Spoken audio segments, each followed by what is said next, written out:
type d'initiative. On était à la 8e édition.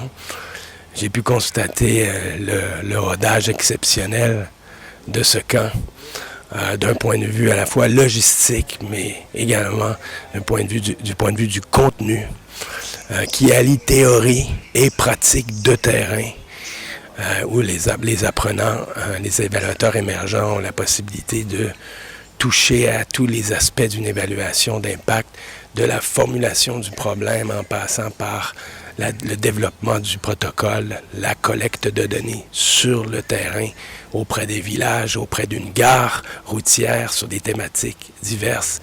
Et les campistes ont également l'occasion de s'initier à l'analyse des résultats. De façon détaillée, j'ai parlé un peu du leadership et de la vision qu'il faut avoir pour enclencher le processus d'institutionnalisation de l'évaluation.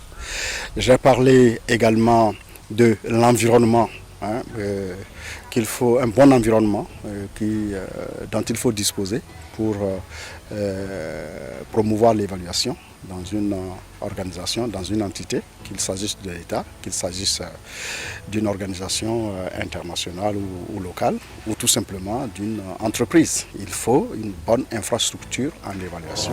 Le module de ce matin était consacré à l'utilisation des données probantes par rapport à notre projet.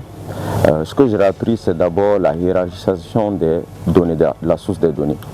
Et nous avons fait un exercice très important sur comment aller chercher les données reconnues sur le plan international et venir soutenir notre projet.